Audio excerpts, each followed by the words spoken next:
Jendela kamar yang tak pernah tertutup. Aku menyewa kamar kos kecil di kawasan tua kota ini. Bangunannya kuno, catnya mengelupas, dan lorongnya berbau lembab. Tapi harganya murah, dan aku hanya butuh tempat untuk tidur selama masa magangku 3 bulan ini. Pemilik kos, seorang ibu tua bernama Bu Murni, memperingatkanku soal satu hal. Jangan pernah tutup jendela kamarmu sepenuhnya. Biarkan terbuka, meski sedikit. Sudah aturan dari dulu. Aku mengernyit. Kenapa? Ia hanya tersenyum samar, lalu berlalu. Aku pikir itu hanya mitos aneh atau alasan agar udara tetap mengalir.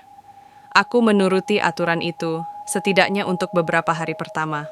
Kamar kosku ada di lantai 2. Jendelanya menghadap ke pekarangan belakang yang penuh pohon bambu.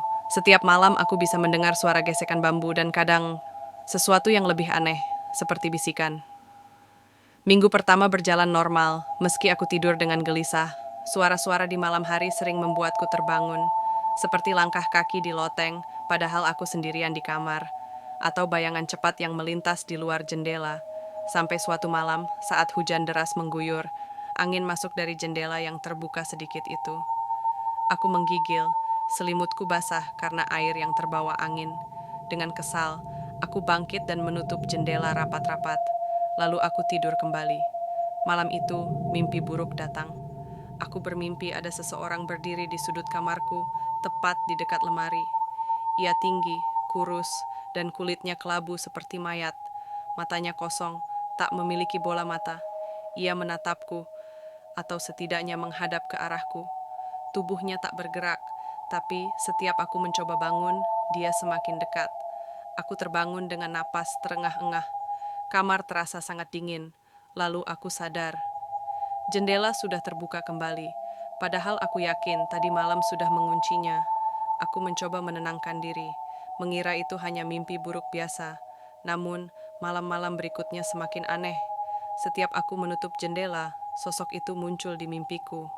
Dan tiap kali aku bangun, jendela sudah terbuka kembali, pelan, seolah seseorang membukanya dengan hati-hati dari dalam. Bahkan pada malam keempat, aku melihat bekas sidik jari panjang di kaca jendela. Jari-jari yang tak mungkin milik manusia biasa, terlalu panjang, terlalu kurus. Aku memutuskan untuk bertanya pada Bu Murni. Bu, siapa yang dulu tinggal di kamar saya? Ia terdiam lama, lalu menjawab pelan, seorang gadis, namanya Rani, anak baik, pendiam. Apa yang terjadi padanya? Ia menarik napas. Ia meninggal di kamar itu, gantung diri, ditemukan di depan jendela yang tertutup rapat. Entah kenapa, sejak saat itu, jendela kamar itu tak boleh ditutup sepenuhnya. Kalau ditutup, dia datang kembali. Hatiku mencelos. Bu, kenapa tidak bilang dari awal kalau kamar ini angker? Bu Murni menatapku dengan mata lelah. Kalau ku bilang, kamu pasti tak jadi menyewa. Lagi pula, selama jendelanya tak ditutup, dia tak mengganggu. Aku pulang ke kamar dengan tubuh gemetar. Kali ini, aku tidak akan menutup jendela lagi, apapun yang terjadi. Tapi malam itu, hujan turun lebih deras dari biasanya. Angin berhembus kencang, membuat tirai jendela berkibar liar. Aku tidak bisa tidur. Lalu, aku mendengar suara dari bawah jendela. Tok, tok, tok, seperti ketukan. Tapi bukan dari luar, dari dalam kamar. Seolah-olah dari balik dinding jendela. Aku mendekat dengan hati-hati. Tok, tok, tok. Aku dorong tirai perlahan, tak ada apa-apa. Hanya pekarangan bambu yang gelap dan basah.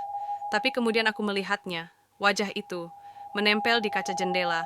Matanya kosong, kulitnya basah kuyup dan pucat. Mulutnya terbuka, lalu ia berbisik tanpa suara.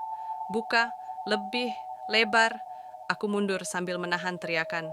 Tapi jendela itu terbuka lebih besar dengan sendirinya, seperti didorong dari luar. Angin menyapu masuk, membawa aroma busuk dan dingin yang menusuk tulang. Aku lari keluar kamar dan mengetuk pintu Bu Murni, tapi tak ada jawaban. Semua kamar lain juga sepi. Lalu aku sadar, aku tak mendengar suara apapun lagi.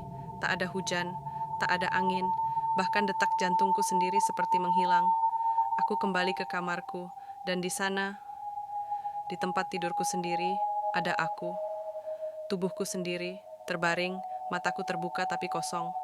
Sosok itu berdiri di sampingnya. Kini ia menatapku. Ia membuka mulut dan suaranya terdengar dalam kepalaku. Kamu menutup jendelaku. Sekarang aku tinggal di tubuhmu. Aku ingin lari, tapi kakiku membeku. Tubuhku tak bisa bergerak. Sekarang aku di sini, di sisi lain jendela. Jika kau melihat jendela kamar yang terbuka sedikit, jangan pernah menutupnya, atau aku akan mengambil tempatmu.